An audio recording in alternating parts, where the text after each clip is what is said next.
করুন, না হলে নামাজিদের সাথে দেন, নামাজ পড়ে না। কোরবানির গরু কিনতে জোহরও শেষ, আসরও শেষ। কোরবানি কি?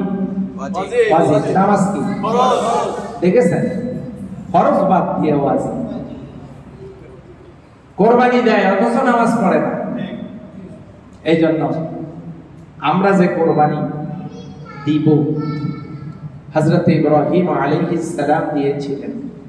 আর আমি, আপনারা যারা পরে এসেছেন, আদম আলাইহিস সালামের 2 পুত্র কোরবানি করেছিলেন, ইব্রাহিম আলাইহিস সালাম করেছিলেন। হাজিরা মিনাতে কোরবানি করবেন।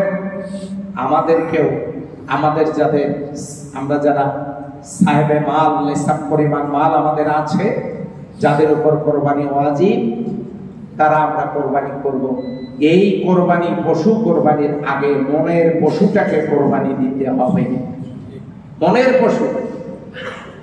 সারাটা দিন শুধু খারাপ চিন্তা, মানুষের ক্ষতি করার চিন্তা, আর শুধু স্বার্থপরতা, এগুলো চিন্তা, এই মনের পশুকে কোরবানি দিয়ে, বা দুনিয়ার পশুকে কোরবানি দিতে হবে আল্লাহর সন্তুষ্টির জন্য।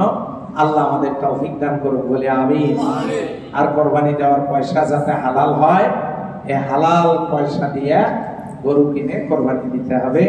ছাগল কিনে, ভেড়া কিনে, উট দুম্বা কিনে আপনারা দিতে পারবেন, অসুবিধা নাই। মহিষও দিতে পারবেন, কোরবানি দিতে পারবেন।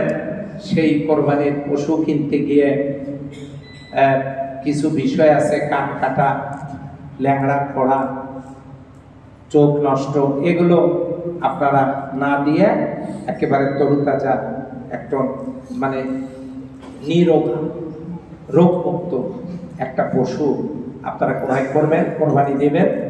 আল্লাহ তাআলা সকলের এই কোরবানির ঈদকে আল্লাহর সন্তুষ্টির জন্য, আমার সকলের জন্য আল্লাহ কবুল করুন বলে আমিন। ওয়া আখিরু দাওয়ানা আলহামদুলিল্লাহি রাব্বিল আলামিন।